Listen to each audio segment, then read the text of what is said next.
When I was a kid, we had a school channel.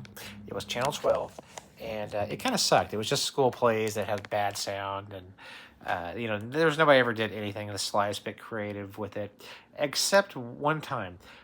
One time when I was a kid in the '80s, when it was very much, the culture in that time was very much like Nightmare on Elm Street 2. It was very, it was kind of that milieu of teenager, some guy had a talk show, and but it was just him, like very public access, very much him talking to the camera, and all I remember, this just burned into my memory, is that he liked the movie Dudes.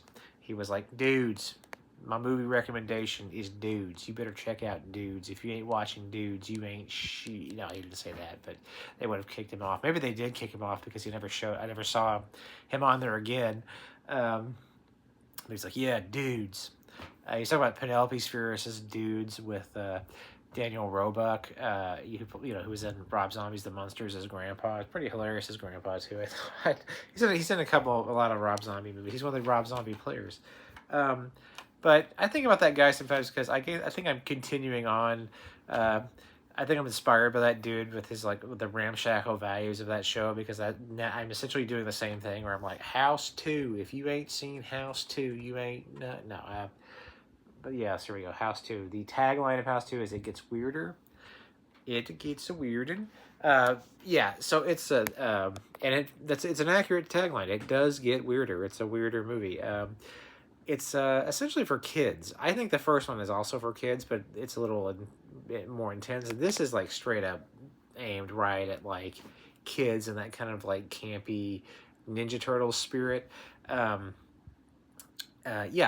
but it's a much. I would say it's like the probably most accurate live action amalgamation of the spirit of like a Saturday morning cartoon of the '80s. That any movie's ever done. It very much in that kind of anything goes spirit.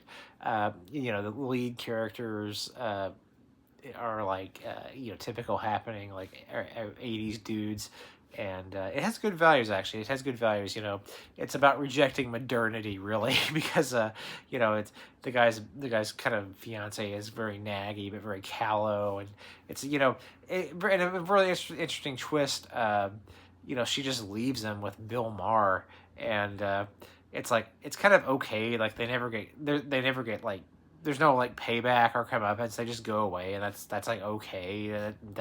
He's better off without her. He's better hanging out with his zombie grandfather and his best friend, and the kind of makeshift family they formed with a weird like caterpillar dog and a pterodactyl and Devin DeVasquez from I can't remember if she was in Penthouse or Playboy, but yeah. So yeah, he's better off. It's all about like forming makeshift families, and so really not thematically, it's not totally different from Woody Allen's Midnight in Paris.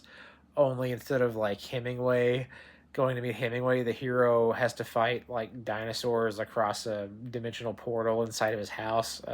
Has like in order to obtain a crystal skull, so it's a much better movie. No, but yeah, so it's a cool. I like House too. It's good, very good.